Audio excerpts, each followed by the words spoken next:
नमस्कार जय जगन्नाथ ओडिशा किचन को आपण मानको बहुत बहुत स्वागत। आज मु नेकी आछि आपण मानको पई बिना पियाज रसुण रे तयारी स्वादिष्ट दही पटलर रेसिपी जोंटा की रुटी पराठा प्लेन राइस आउ फ्राइड राइस सहित खाइबा पई बेस जमी जिवो आ थरे खाइला मात्रे याको बारंबार खाइबा पई पसंद करबे। जो आमे चलतु किभଳି प्रोसेस रे आजिर स्वादिष्ट दही पटलर रेसिपी को बनौची। वीडियो को स्किप न करी फर्स्ट टू लास्ट जाय देखिनबा।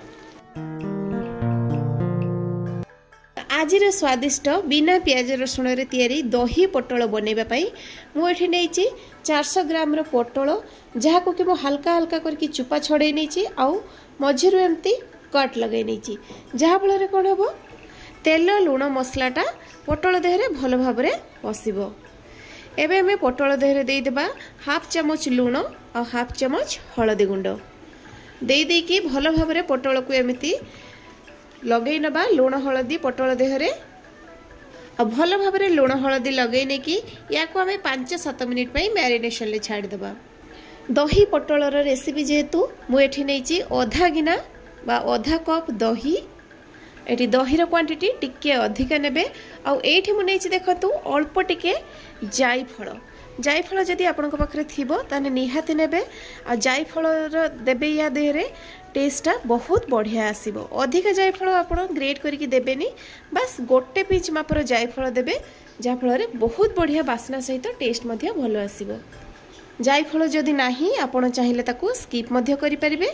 एठी मनौची हाफ चम्मच रो मध्य अल्प लूण आउ छोट गोटे चम्मच चीनी दहीर टेस्टा को आउ टिके डबल करबा पई एठी मु नौची 2 चम्मच क्षीर गुंड बा अमूल पाउडर। ए दही रे आपण क्षीर गुंड देबे हमर दहीर टेस्टा बहुत बढ़िया आसीबो तणु क्षीर गुंड थिले निहाती देबे। क्षीर गुंड आउ लूण चीनी आउ हमर जो जायफल को गुंड करके देथिले ए सब को हमें भलो भाबरे पूरा प्लेन करके एम्ति गुडे चामच सहाय्य रे गोळै नबा। एठी मु नेछि गुडे फ्राइंग पैन आ पैन गरम हे गेलानी ता देहरे मु दे देउची 2 चम्मच मापर सोरिष तेल नेबे बिना पियाज रसुण रे जेतु बहुत बढ़िया टेस्ट आसीबो। एठी तेल को हमें भलो भाबरे गरम करनबा जेंति देखि पारथबे पूरा धुआं बाहरची। ए स्टेज रे हमें जो मैरिनेट करके रखिथिले पटल को दे देबा। पटल को दे देके एठी हमें घोडणी लगेबानी गैस रे फ्लेम को पूरा हाई रे रखिबा आउ लाल कलर होला पर्यंत टिके भाजी नबा। तारे भितरे रेडी करनबा हमें गुटे मसला जो थरे मु नेछि गोटे खंड अदा आउ 2-3टा कंचा लंका याको मु भलो भाबरे बाटी आनिछि। आउ रेडी करबा हमें गुटे गुंड मसला जहा दरि को नउछि हाफ चम्मच रो अल्प हळदी गुंड गोटे चम्मच दउछि लंका गुंड धनिया गुंड एठी गोटे चम्मच आउ जीरा गुंड हाफ चम्मच अल्प यादरे पानी दे देबा आउ यार गुटे पतला बैटर रेडी करनबा। एपटरे पटल मध्य पाखापाखि अधा अधी भाजी ही आसलानी गोटे साइड तो भाजी हो गलानी। एबे पटल को आउ गोटे साइड को उल्टै देबा। एठी 2 साइड पटल भलो भाबरे भाजी हो गलानी। एबे हमें याकू बाहर करि आनिबा।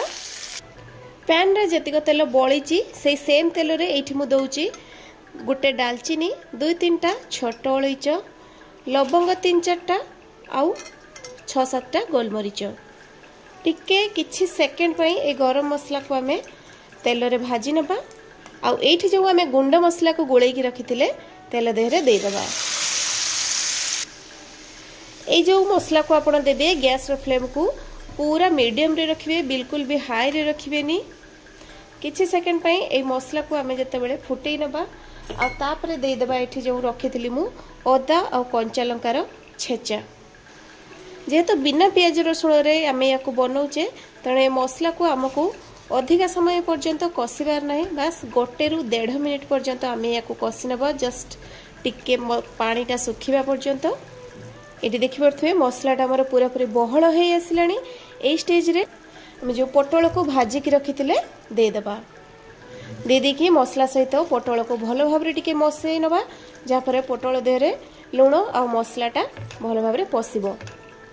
एठी मु नेछि 10-15टा काजू को किछि समय पूर्व भिजै नैथिली आ ए काजू को मु ग्राइंड करके ए पटल देहरे ए स्टेज रे ही दे देबी फास्ट जा फल रे कोन हबो ना मसलाटा आ पटल कसी होतबा समय रे हमर काजूटा भी जो आमे देले काजूटा भल भाव कषे आ कंचालिया बास्नाटा आसबनी।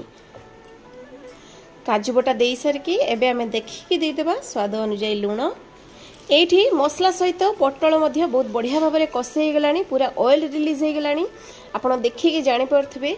ए स्टेज रे आमे गैस रो फ्लेम को बंद कर देबा। आउ एठी जो दही को आमे गोळई की रखिथिले दे देबा पटल देहरे। दही दे दे की पटल मसला सहित भल भाव में आमे दही को टिके मिसई नबा। और गैस रो फ्लेम को पूरा बंद कर देबे, बिल्कुल भी स्लो रखिबा दरकार नहीं, पूरा ऑफ कर देबे। आ भल भाव में मिसई सारा परे जाई की गैस रो फ्लेम को आपण ऑन करिवे, नहले दही पड़ची दहीटा फाटी जिबार चांस रहउची। भल भाव में आमे ऑयल रिलीज होला पर्यंत याको एमती कषि नबा। ता छड़ा आज रही दही पटल को ना आपण नोटिस करथिबे आमे बिना पानी रे बनैचे, पानी एथिरे आमे बिल्कुल भी देइने।